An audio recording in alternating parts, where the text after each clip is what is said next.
আমার পরের বক্তা মোহিত রায়। শুভ সন্ধ্যা। আজকের আলোচনার মূল বিষয় হচ্ছে ভোট, হিংসা, কুকথা এবং সাধুসন্ত। প্রথমে ভোট এবং হিংসা। আমাদের পশ্চিমবঙ্গ এখন এই নির্বাচনী হিংসার জন্য সারা ভারতে খ্যাত। এ প্রসঙ্গ এসেছে যে নির্বাচনী হিংসা নতুন কিছু নয়, সারা ভারতেও নতুন কিছু নয়, পশ্চিমবঙ্গে তো নয়ই।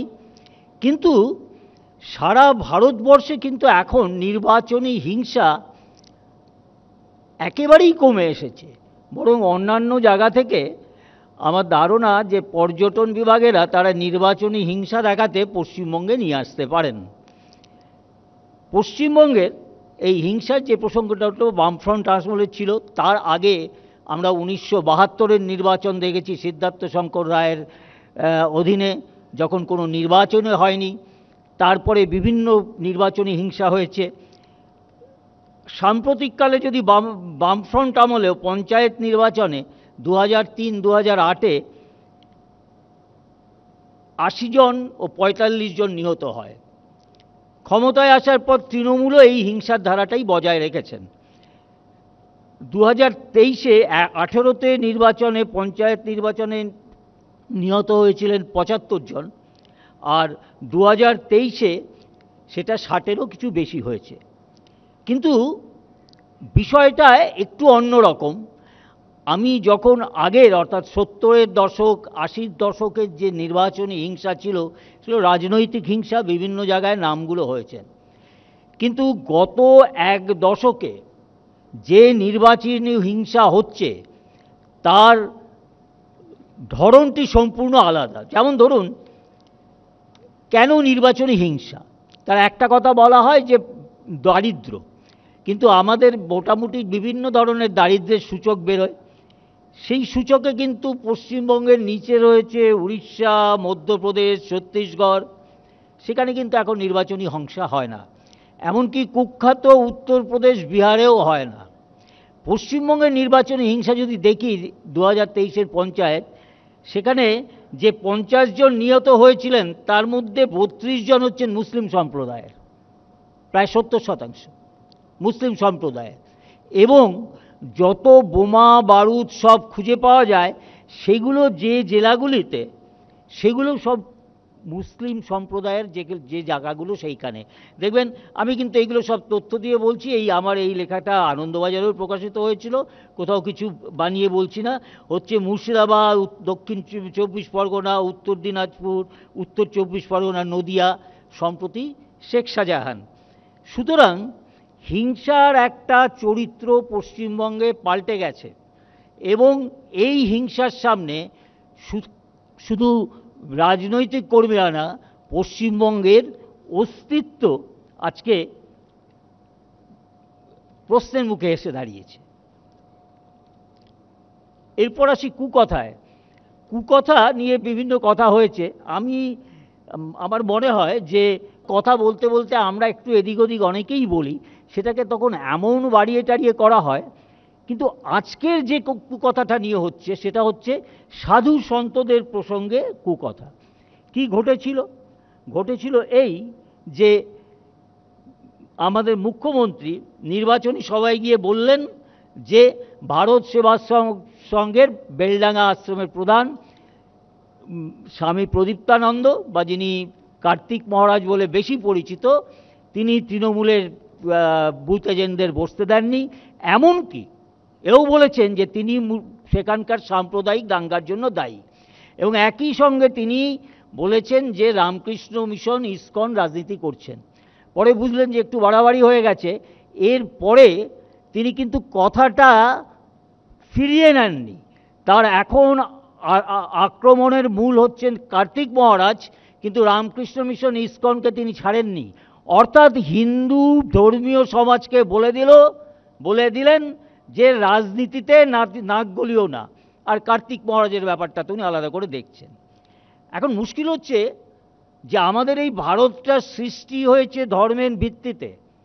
ভারতবর্ষটা ভেঙে ভারত হয়েছে, এক তৃতীয়াংশ বেরিয়েছে ধর্মীয় ভিত্তিতে। এখানের বিভিন্ন ধর্মের মানুষ তা চেয়েছেন। ভারতবর্ষের নির্বাচন কমিশন স্বীকৃত দলের নাম হচ্ছে মুসলিম লীগ, আকালি দল। আমাদের সংবিধানের 28 থেকে 30 নং ধারায় সংখ্যালঘুদের জন্য বিশেষ বিশেষ সব অধিকার দেওয়া আছে, যেটা অনেকেই মনে করেন অযৌক্তিক। সুতরাং ধর্ম আমাদের সামাজিক রাজনৈতিক অস্তিত্বের একটা অংশ, তাকে বাদ দিলে চলবে কি করে? এবং সাধু সৈন্যরাই বা তার থেকে বাইরে থাকবে কেমন করে?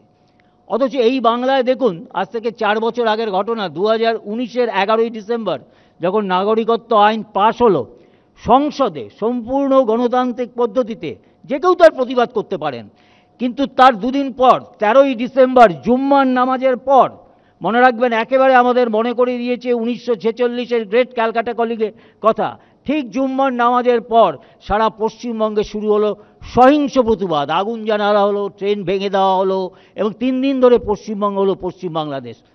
কোনোদিন শুনেছেন মুখ্যমন্ত্রী ডেকে কিছু কাউকে বলেছেন যে কেন এসব হচ্ছে? এবং একদম একটি সম্প্রদায়ের একটি ধর্মীয় জায়গা থেকে এই সম্পূর্ণ করা হয়েছে। গণতান্ত্রিক প্রতিবাদ হলে কোনো কিছু বলতাম না। এরপর মুখ্যমন্ত্রী ইমাম ভাতা চালু করলেন, ওবিসিতে সমস্ত মুসলিম গোষ্ঠীর নাম ঢুকিয়ে দেবেন, বিসর্জনের দিন পাল্টে দেবেন। অথচ আমাদের হিন্দু সাধু সন্তরা কোনো কথা বলবেন না? তারা কি এই সমাজের মানুষ নন? এবং আরও যে ভয়ঙ্কর দিকে পশ্চিমবঙ্গ এগিয়ে যাচ্ছে, নতুন স্লোগান শুরু হয়েছে জয় বাংলা। জয় বাংলা কিসের স্লোগান ছিল? পাকিস্তান থেকে পূর্ববঙ্গকে আলাদা করার। পশ্চিমবঙ্গে এই স্লোগান আনা হয়েছে পশ্চিমবঙ্গকে ভারত থেকে আলাদা করার। পশ্চিমবঙ্গ হয়ে উঠেছে জিহাদি কাজের একটি কেন্দ্র। তার ফলে আজকে যখন শাহজাহান শেখ যে ঘটনা করছে, সবাই বলছে নারী নির্যাতন। কোথায় নারী নির্যাতন? হিন্দু নারী নির্যাতন। তার নারী নির্যাতন নারীদের মধ্যে অন্য কোনো ধর্মের পেয়েছেন?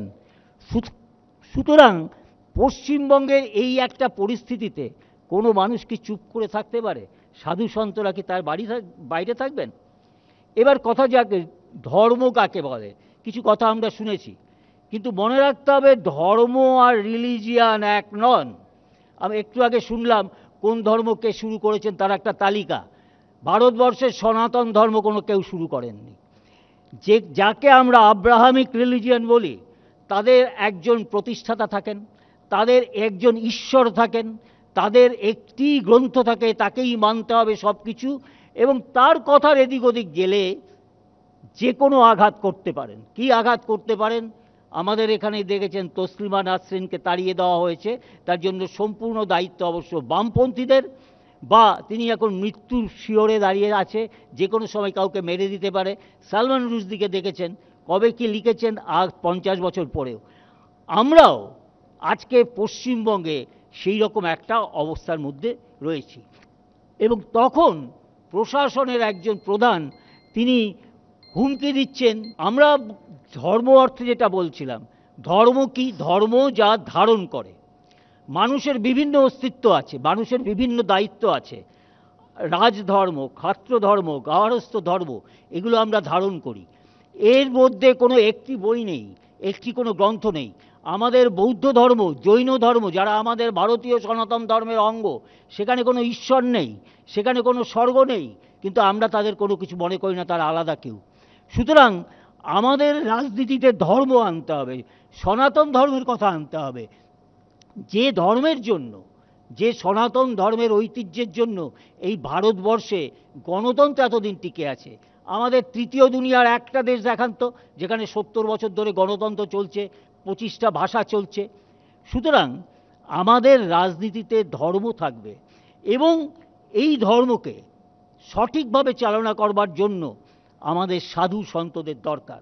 মনে রাখবেন, এই সাধু সন্তরা তারা কিন্তু তাদের নিজস্ব জীবন থেকে বেরিয়ে এসেছেন। পুরোহিত, ইমাম এদের সঙ্গে গুলিয়ে ফেলবেন না, তাদের কিছু নির্দিষ্ট ধর্মীয় কাজ আছে। সাধু সন্তরা নিজেদের জীবন থেকে বেরিয়ে এসেছেন এবং সেখান থেকে তাদের অন্য দায়িত্ব নিয়েছেন। সেই দায়িত্বের মধ্যে সমাজকে দেখাও তাদের কর্ম। তারা সমাজকে দেখে এসেছেন। আজকে পশ্চিমবঙ্গের হিন্দু সমাজ বিপর্যস্ত। আজকের এখানকার হিন্দু সমাজের জন্য সাধু সন্তদের, সন্ন্যাসীদের বিশেষ দায়িত্ব রয়েছে। আজকে এই সুযোগ রয়েছে, কার্তিক মহারাজকে আমি দীর্ঘদিন ধরে চিনি, কারণ তিনি একজন শুধু সন্ন্যাসী নন, তিনি তার সঙ্গে সেখানে স্কুল চালাচ্ছেন, বিভিন্ন শিক্ষা প্রতিষ্ঠান চালাচ্ছেন, যে কোনো আর্তের সেবায় এগিয়ে যাচ্ছেন, এই সামাজিক কাজের সঙ্গেও যুক্ত রয়েছেন। এবং আজকে সেই জন্য কার্তিক মহারাজ যে প্রতিবাদ করছেন, যে কথা এগিয়ে এসেছেন, এটা আমাদের বাংলার দ্বিতীয় সন্ন্যাস বিদ্রোহ।